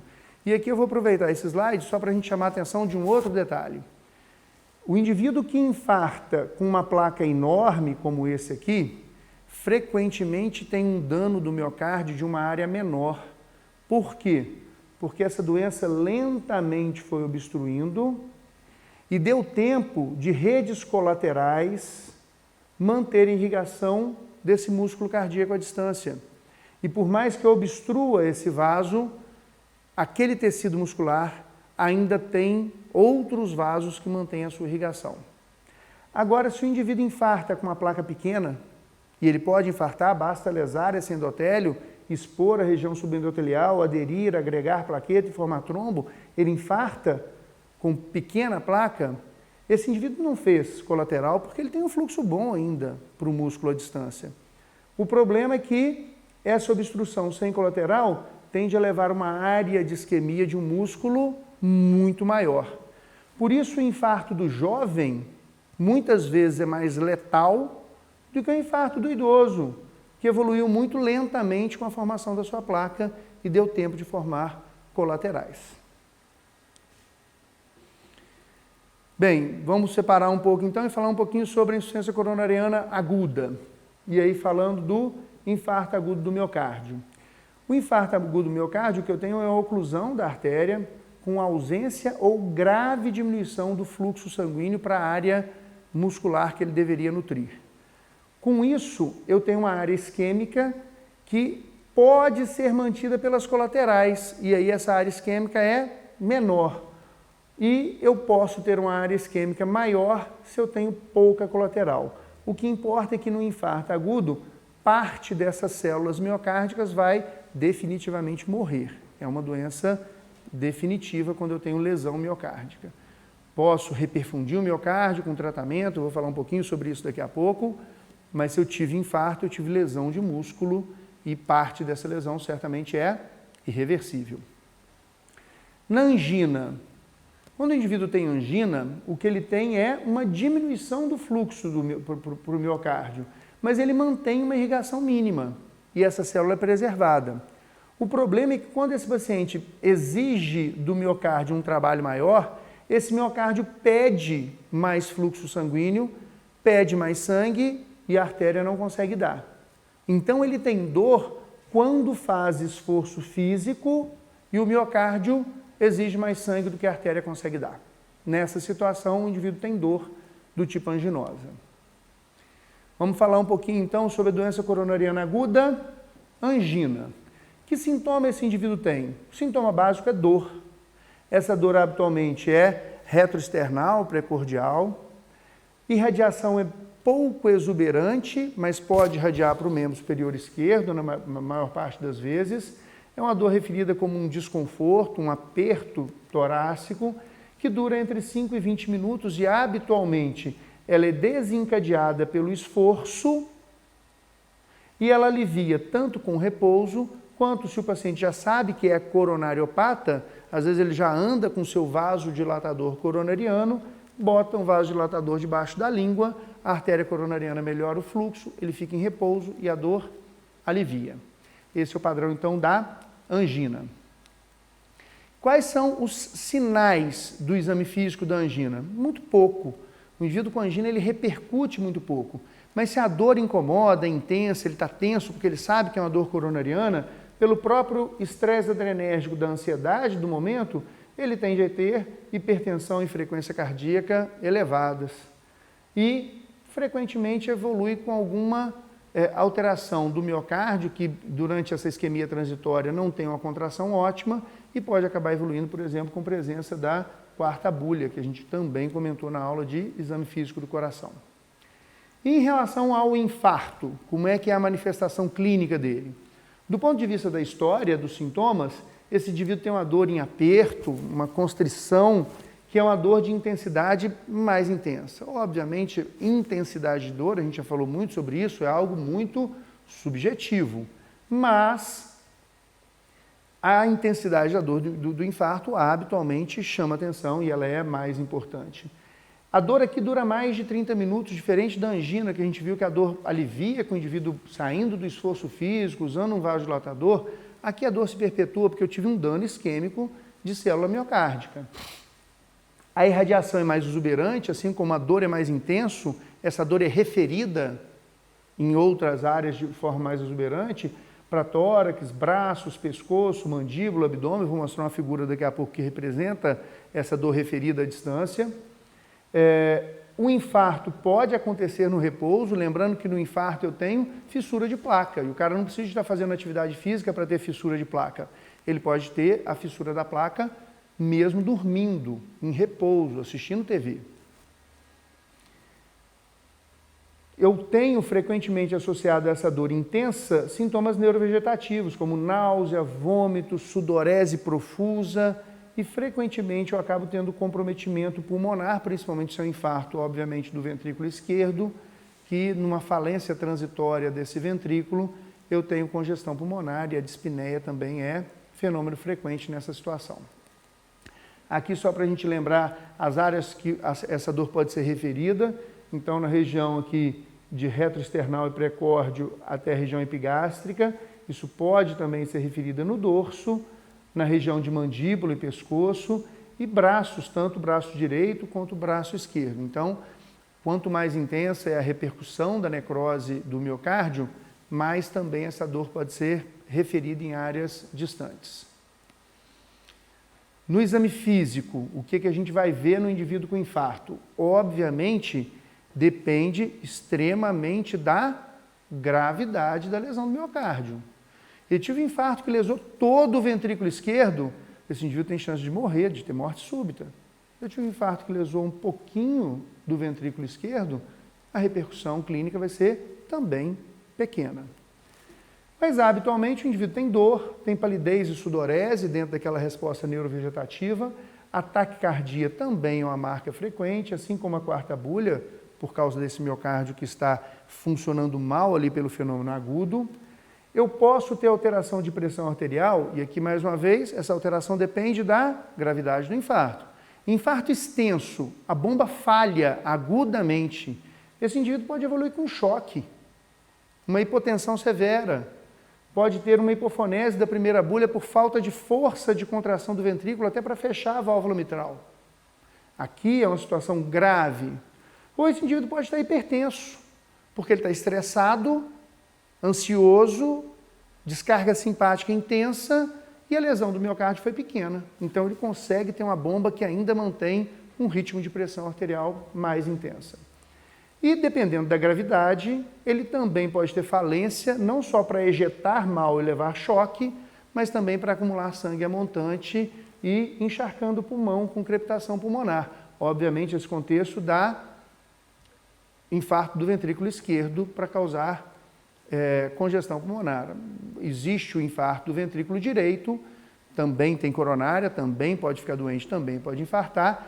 E o infarto do ventrículo direito, ele traz muito mais repercussão de acúmulo de sangue a montante e estase venosa periférica, mas o infarto do ventrículo direito também acaba gerando baixo débito sistêmico. Por quê? Se o ventrículo direito está falido e não consegue jogar sangue para gerar pré-carga para o esquerdo, eu vou ter também hipotensão. Então, aí depende da intensidade da falência do ventrículo direito, eu posso gerar uma pré-carga pequena para o esquerdo, que gera uma ejeção pequena e, consequentemente, sinal de baixo débito. mas a gente fala mais do esquerdo por ele ser habitualmente de magnitude maior e mais frequente também. Passando rapidamente, só para a gente falar de infarto, né? A gente normalmente tem muita curiosidade sobre tecnologia, métodos. Então, vamos falar um pouquinho sobre o que é o cateterismo cardíaco, né? A cineoangiocoronariografia, onde eu injeto contraste para visualizar as coronárias. Aqui ainda no exame antigo de cateterismo, onde a gente usava o catéter vindo lá da veia femoral, hoje a gente usa normalmente a artéria radial para injetar, passar o catéter até chegar na coronária. A gente vem com o catéter até o ósseo da coronária e joga contraste e visualiza a circulação coronariana.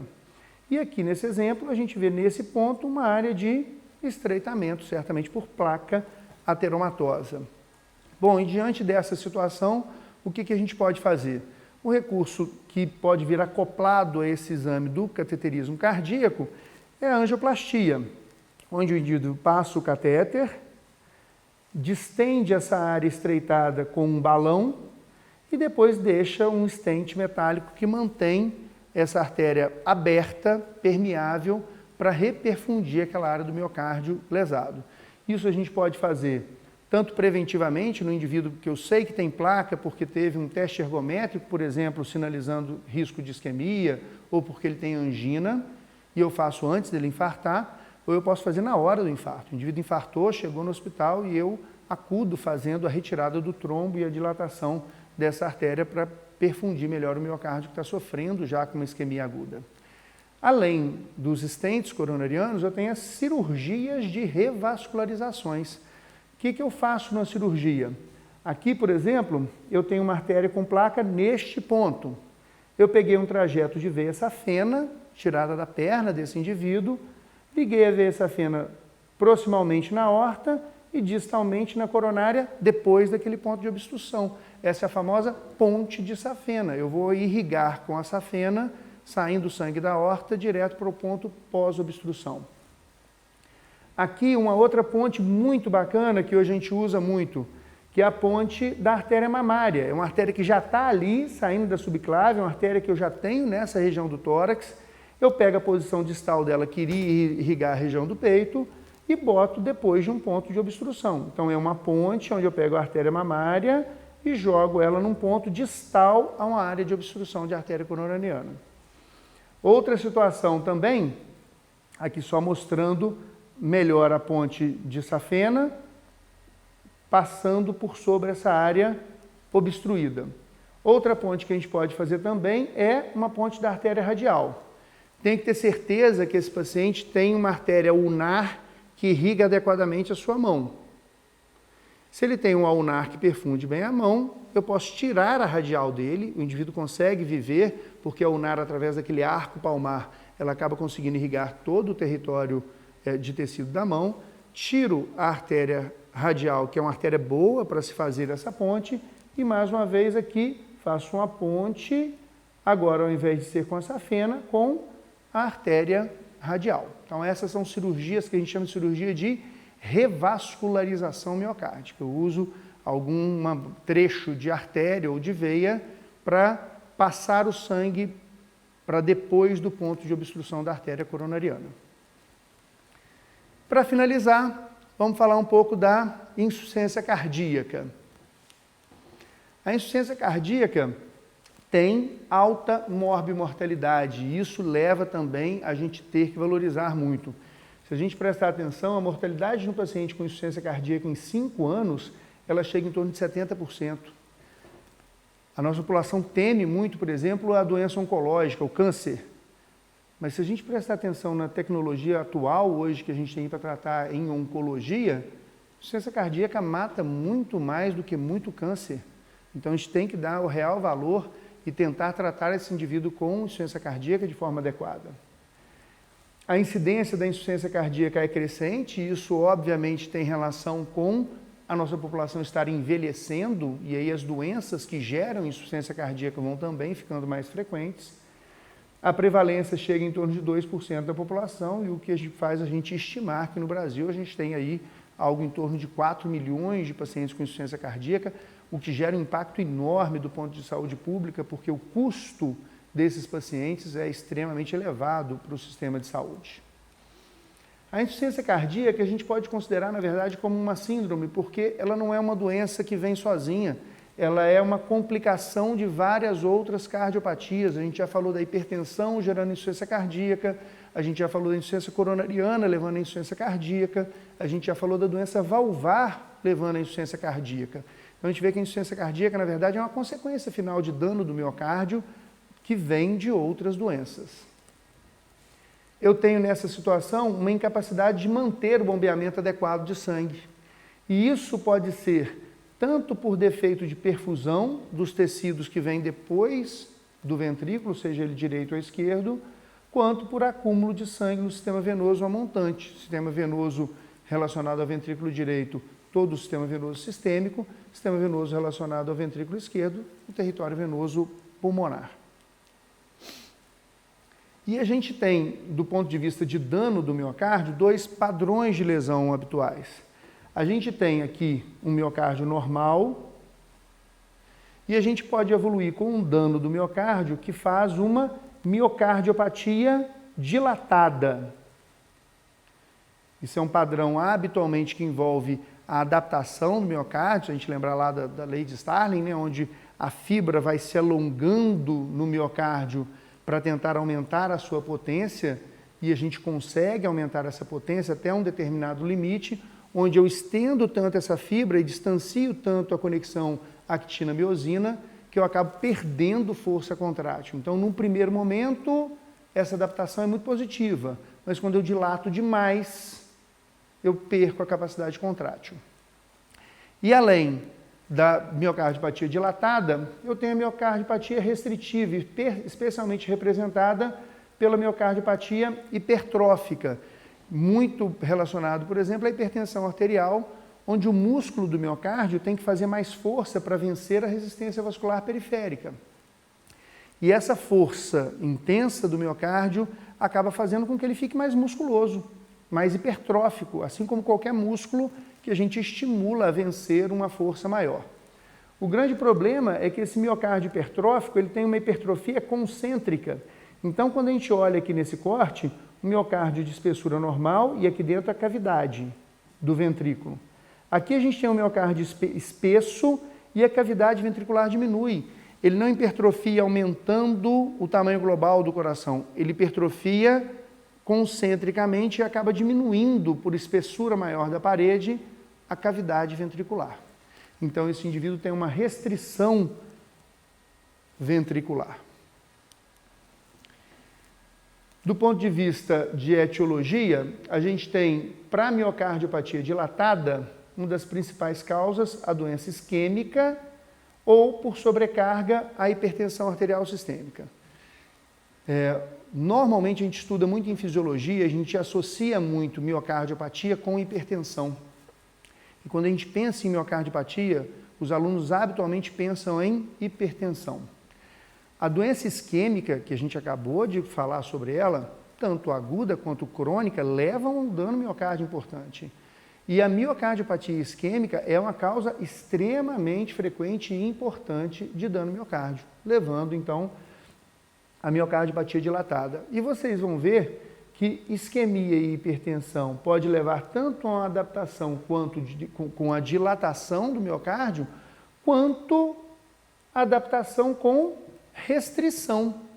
Então, miocardiopatia restritiva ou dilatada podem ter na sua gênese o mesmo estímulo, isquêmico ou hipertensão. Cada indivíduo tem uma forma de adaptar-se, se a doença é mais aguda, se a doença é mais crônica, como é que foi evoluindo a adaptação desse miocárdio. Alguns evoluem mais para a forma dilatada, outros mais para a forma restritiva. Na forma dilatada, vale a pena lembrar também em nosso meio a origem infecciosa, aí representada especialmente pela doença de Chagas, o Trypanosoma cruzi, que pode levar a uma miocardiopatia dilatada. E as doenças valvares, que também podem levar, como a gente já comentou anteriormente, a esses danos do miocárdio. Do ponto de vista funcional, essas duas formas, dilatada ou restritiva, elas repercutem de forma diferente. Um miocárdio muito dilatado, o que ele perde na sua evolução é força contrátil, força de ejeção. Portanto, eu tenho uma disfunção sistólica. A ejeção desse ventrículo é menor do que a habitual. Ele tem um percentual de sangue e consegue ejetar menos sangue do que deveria. Do outro lado, na miocardiopatia restritiva, principalmente na miocardiopatia hipertrófica, mas também na miocardiopatia por fibrose, por exemplo, da isquemia, o que eu tenho é uma disfunção da diástole. Essa é uma outra coisa que eu quero que vocês guardam. A gente guarda muito a falta de força de bomba na disfunção sistólica. Mas o paciente, para fazer uma boa sístole, mais uma vez a gente tem que lembrar um pouquinho da história do ciclo cardíaco, para fazer uma boa sístole, ele tem que ter feito uma boa diástole. Ele tem que ter sangue dentro desse ventrículo esquerdo. Se ele não tiver sangue adequado, volume de sangue adequado, mesmo que ele tenha uma força contrátil boa, e a gente acabou de ver na miocardiopatia hipertrófica que esse ventrículo é forte, mesmo que ele tiver uma força contrátil boa, a quantidade de sangue que ele tem para ejetar é pequena. Então aqui ele ejeta um percentual de sangue do que tem ali dentro, bom. O problema é que a quantidade de sangue que tinha dentro dessa cavidade estreita ou que relaxa mal era pequena. E aí ele acaba tendo também uma insuficiência cardíaca, gerando baixa ejeção, não porque não tem força de bomba, e sim porque não relaxa adequadamente o ventrículo para ter volume diastólico. Importante a gente guardar essa diferença também. Quais são os fatores de risco que a gente tem que buscar para tratar a insuficiência cardíaca, ou para, na verdade, evitar a evolução para a insuficiência cardíaca? Chama atenção aqui em primeiro lugar, presta atenção, em primeiro lugar, insuficiência coronariana. Então a hipertensão é muito importante, mas a doença coronariana também, e às vezes mais frequente na etiologia das doenças miocárdicas do que a própria hipertensão. Então, insuficiência coronariana, o tabagismo, que na verdade está relacionado tanto à hipertensão quanto à insuficiência coronariana, o sedentarismo, o homem, porque já que ele começa a adoecer do coração mais precoce, a mulher tem a proteção habitualmente até a menopausa, o homem adoece mais precoce, ele acaba evoluindo também mais frequentemente com insuficiência cardíaca. A baixa escolaridade entra aqui como marca de fator de risco. E olha que interessante, como é que a gente interpreta essa baixa escolaridade como fator de risco? Bem, se a gente tem insuficiência cardíaca como uma consequência de outras doenças cardíacas, quanto menor o entendimento do paciente sobre a sua doença, menor a aderência dele à sua proposta terapêutica. Menos ele vai obedecer aquilo que você está pedindo. Menos acesso, às vezes, à saúde também, já que a gente associa muito no Brasil a baixa escolaridade com baixo nível socioeconômico. Então, menor acesso ao médico, ao bom remédio, e acaba que leva em consideração, então, a baixa escolaridade como um fator de risco significativo para o indivíduo evoluir com insuficiência cardíaca, porque, na verdade, ele não trata bem as doenças que são origem da lesão do miocárdio. O sobrepeso e o diabetes, dentro daquele contexto da síndrome metabólica, assim como a doença cardíaca valvar, que a gente já comentou anteriormente. E a fisiopatologia disso? Bom, o que acontece na insuficiência cardíaca é que, num primeiro momento, esse ventrículo ele gera menos volume circulatório efetivo. A bomba não está ejetando um volume efetivo circulatório. Isso é percebido por baroreceptor, principalmente carotídeo.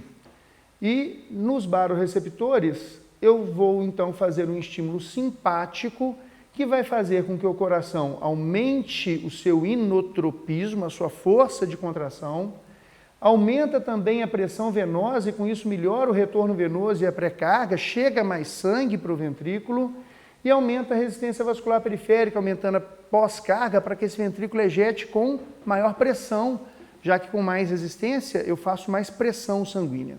Preste atenção, essa é uma forma adaptativa do nosso organismo. E essa adaptação, num primeiro momento, funciona. O ventrículo melhora o seu desempenho e perfunde melhor os órgãos.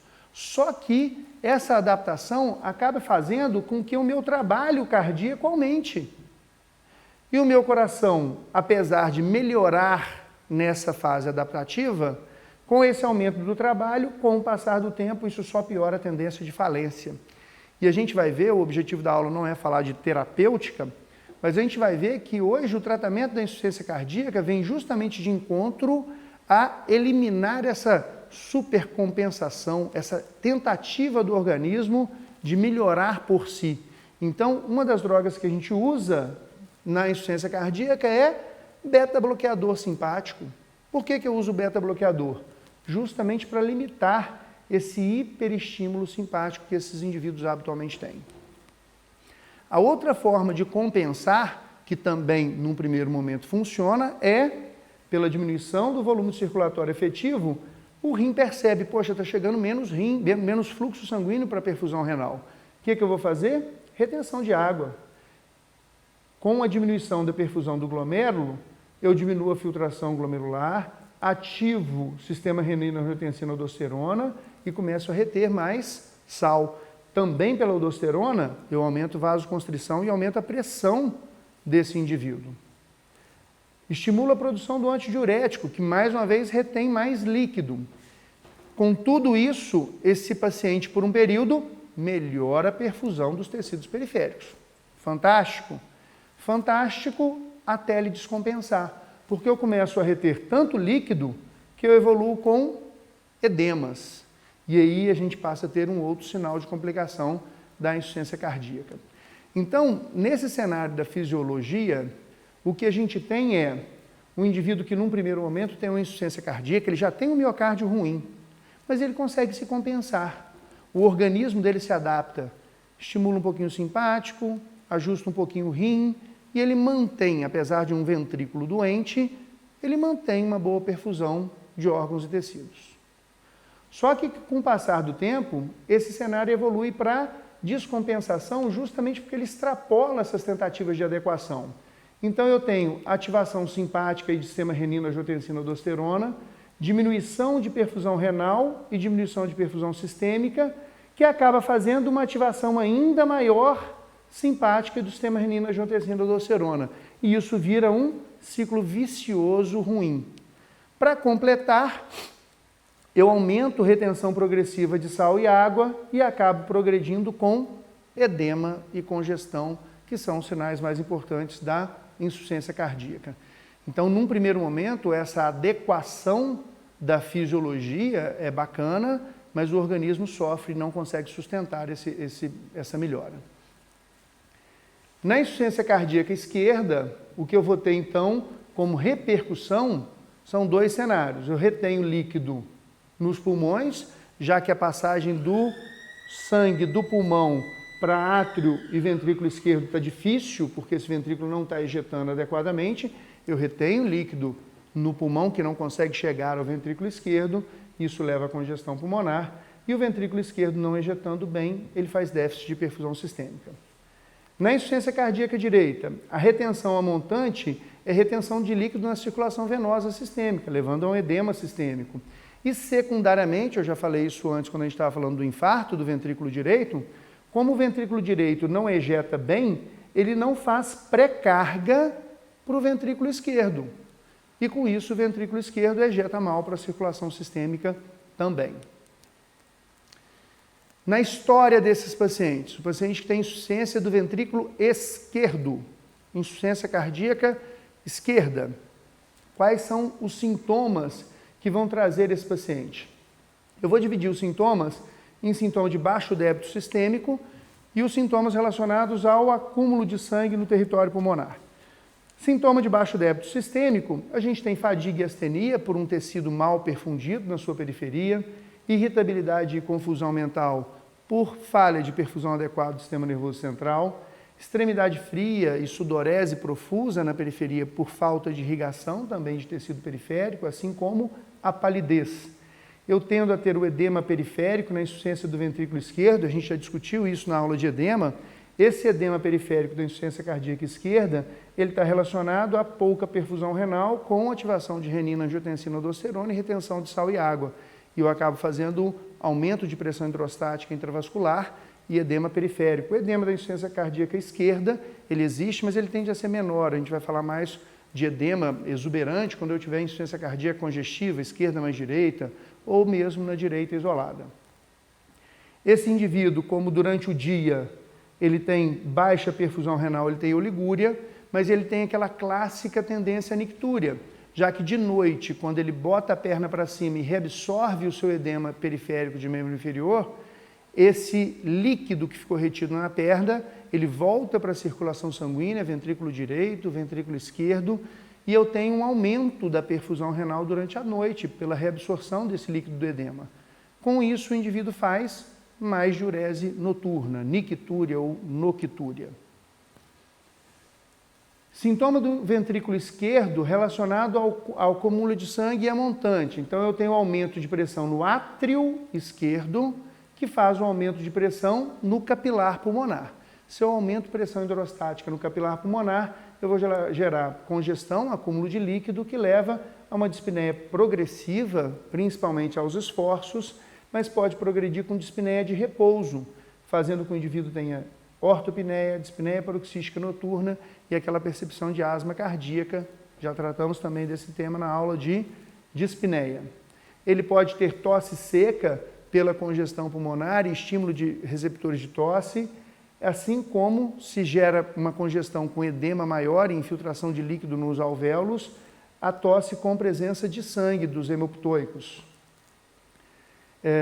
O edema agudo de pulmão, obviamente, é a consequência mais grave, quando essa congestão e acúmulo de líquido é tão intenso que ele invade o tecido pulmonar e transuda até mesmo aos alvéolos e vias respiratórias. E, secundariamente, à medida que eu aumento a pressão do capilar pulmonar, eu vou aumentar também a dificuldade do meu ventrículo direito trabalhar. Então, o indivíduo que tem insuficiência cardíaca esquerda, com o passar do tempo, pode evoluir com insuficiência cardíaca congestiva, esquerda primariamente, evoluindo para uma dificuldade de funcionamento do ventrículo direito na insuficiência cardíaca congestiva. E no exame físico, o que a gente vai observar? Bom, se o indivíduo tem uma ejeção abaixo do ideal, um débito sistêmico abaixo do ideal na insuficiência ventricular esquerda, reflexamente, eu tenho estímulo adrenérgico levando a taquicardia. Para compensar a menor ejeção de volume, eu aumento a frequência. Lembrando que o débito cardíaco, ele é o volume que eu ejeto numa unidade de tempo. Se eu ejeto menos volume, eu bato sístole mais vezes. Com isso, eu mantenho uma estabilidade do meu débito cardíaco. Eu posso ter como sinal também alteração já marcada do miocárdio, como, por exemplo, desvio do ictus para baixo e para a esquerda numa miocardiopatia dilatada. A presença de terceira ou quarta bulha e a taquicardia com essas bulhas gera aquilo que a gente chama de ritmo cardíaco em galope. Eu posso ter arritmia cardíaca por dano do miocárdio com um pulso periférico alternante em consequência disso. A convergência pressórica, já que a pressão de sístole é baixa, eu acabo diminuindo a pressão sistólica e fazendo uma certa convergência da pressão arterial. Se eu tenho congestão pulmonar, eu vou ter aumento da frequência respiratória com crepitação das bases pulmonares principalmente, as extremidades frias, a cianose do perfil central, já que eu tenho congestão do pulmão e dificulto a troca, a hematose, a troca de sangue na região pulmonar, mas eu também posso ter cianose mista, já que eu posso ter, pela perfusão lentificada da periferia, da insuficiência ventricular esquerda, uma cianose periférica associada. E, por último, o edema de membro inferior, que é aquele edema de padrão ascendente, vespertino, ele piora no decorrer do dia, à medida que o indivíduo fica mais tempo em pé, pela ação gravitacional, ele tende a concentrar mais nas pernas, e é um edema mole, frio, indolor, com o famoso sinal de cacifo. Ventrículo direito. Quais são os sintomas? O que a gente busca na história de um indivíduo que está evoluindo com falência do ventrículo direito? Os sinais são principalmente de acúmulo de sangue a montante. E a principal repercussão disso é edema. O mesmo perfil de edema, vespertino, mole, frio, indolor. Mesmo perfil de edema, só que aqui, como a estase venosa é grande, às vezes esse edema acaba evoluindo com proporções maiores. Maior ainda, obviamente, quando eu junto os dois fatores. Eu tenho insuficiência esquerda e direita, a progressão do meu edema periférico vai ser ainda maior. Uma marca que é bastante interessante e aí é mais definida para o ventrículo direito. Isso é importante para a gente diferenciar quando o indivíduo tem insuficiência ventricular esquerda e passa a apresentar sinais de insuficiência ventricular direita, ele passa a ter aumento do fígado e um fígado habitualmente doloroso. Então, a dor no hipocôndrio direito marcando uma hepatomegalia dolorosa. Isso não acontece no ventrículo esquerdo, só acontece por estase venosa relacionada ao ventrículo direito. Ele tende a ter também anorexia, plenitude pós-prandial, náusea e vômito, justamente porque eu tenho edema também de órgãos abdominais, não só o fígado, mas a própria alça intestinal tende a ficar edemaciada e o funcionamento do TGI é pior. Ele ganha peso, apesar de comer mal e tender a perder massa muscular, ele ganha peso porque ele ganha edema. E ele tende a ter também aquele padrão da nictúria, porque reabsorve parte dos edemas à noite e acaba aumentando perfusão renal e tendo maior débito urinário noturno. No exame físico, sinais que são do ventrículo sinais que são do ventrículo direito, que diferenciam justamente aquele paciente que tinha insuficiência esquerda e agora começa a apresentar a esquerda mais direita. Se o paciente evolui com turgência venosa jugular patológica, esse é um sinal que eu tenho falência do direito. O esquerdo sozinho não dá estase venosa e aumento da veia jugular. Se eu tenho hepatomegalia dolorosa, eu tenho aumento do fígado por edema, isso é secundário à estase venosa por insuficiência do ventrículo direito. Derrame cavitário também é exclusivo do direito. O que a gente está chamando de derrame cavitário? Derrame cavitário é derrame pleural, ascite e derrame pericárdico. Por que o derrame cavitário é do direito? Muita gente acha que o derrame pleural ele pode estar relacionado à insuficiência cardíaca esquerda, porque eu transudo o líquido do pulmão da congestão pulmonar para a pleura. Isso não existe. O líquido não passa do parênquima pulmonar para a pleura. Para eu ter derrame pleural, eu tenho insuficiência cardíaca direita. E por que a direita dá derrame pleural, pericárdico e ascite? Porque essas cavidades, elas produzem líquido continuamente e esse líquido é reabsorvido pelo tecido pelo sistema vascular linfático. E o sistema linfático drena para o sistema venoso. E o sistema venoso na insuficiência cardíaca direita está hipertenso, engurgitado. Portanto, eu pioro a drenagem do sistema linfático. E eu acabo tendo o derrame cavitário justamente porque o meu sistema venoso não consegue comportar esse retorno do sistema linfático e eu acumulo líquido no abdômen fazendo ascite, no território da pleura fazendo derrame pleural e no derrame pericárdico também. Então, os derrames cavitários são associados a ventrículo direito e não ao esquerdo. Ataque cardíaco, até porque a gente comentou que eu tenho baixo débito, eu diminuo a pré-carga do esquerdo e o baixo débito também, mais uma vez, estimula o ataque cardíaco. O edema, que é um sinal clássico no exame físico, mas lembrando que ele é clássico, mas não é específico da insuficiência direita, ele também acontece na insuficiência esquerda. E a cianose, que aqui é periférica, por estase venosa. O indivíduo com insuficiência ventricular direita isolada, eu infartei o ventrículo direito e tenho falência do ventrículo direito. A falência é só do direito. Nessa situação, eu não tenho dificuldade de troca gasosa pulmonar e eu não tenho cianose central. Eu só vou ter cianose periférica pela estase venosa e acúmulo de sangue na periferia.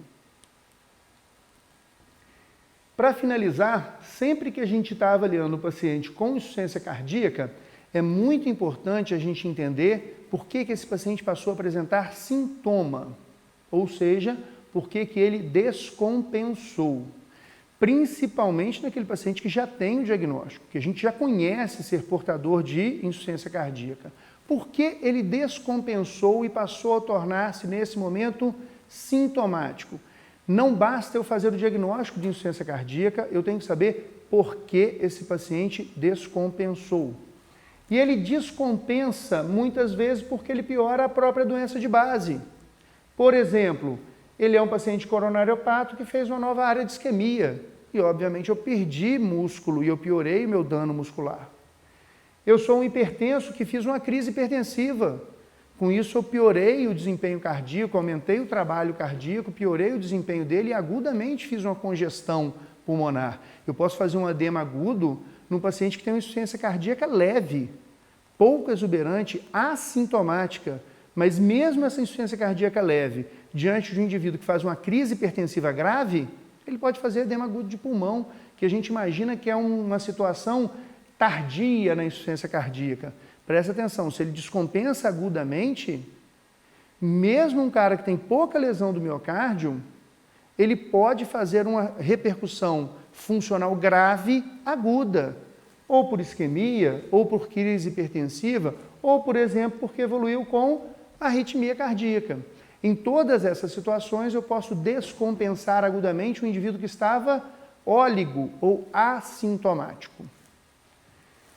Eu posso também descompensar por dieta inadequada, abuso de sal, abuso de álcool, tratamento inadequado. Ele tratava de hipertensão e parou de tomar. Parou de tomar porque esqueceu, parou de tomar porque está enjoado de tomar remédio de doença crônica, parou de tomar porque não teve acesso ao remédio, porque não teve dinheiro para comprar e o posto não tinha para fornecer. Temos que investigar essa situação sempre, se o uso da medicação está adequado. Pode descompensar porque fez um esforço físico intenso e pode descompensar porque tudo isso está bonitinho, mas ele teve alguma comorbidade concomitante ao fato dele ser portador de insuficiência cardíaca, ele obviamente está exposto a outros riscos. E teve, por exemplo, uma hemorragia com anemia aguda, ou teve uma infecção severa que exigiu do coração mais do que ele era capaz de dar. E acaba evoluindo por conta disso com descompensação. Esse é o último slide, e na verdade eu gosto muito desse texto, porque quando acadêmico eu vivi isso na pele. E eu vou dizer que me marcou tanto, que me fez querer estudar mais, entender mais dessa história da fisiopatologia da doença cardíaca, para eu poder lidar e tratar melhor os meus pacientes. Eu acho o texto bastante interessante. Ele diz assim: o clínico quase nunca consegue conter a sua ansiedade perante um paciente aterrorizado, sentado bem ereto, que recusa-se até mesmo semideitar-se, desesperado com a falta de ar, utilizando cada músculo respiratório e com sudorese profusa. O líquido róseo e espumoso eliminado pela boca e nariz de alguns pacientes acrescenta um detalhe tétrico ao quadro. Essa é a descrição típica de um paciente evoluindo com edema agudo de pulmão. E é uma situação, obviamente, que exige uma atenção maior do médico numa situação crítica e grave de problema de saúde. Bom, aula extensa, espero que vocês consigam aproveitar bastante todo esse tema. Foi um prazer mais uma vez estar com vocês e até a próxima.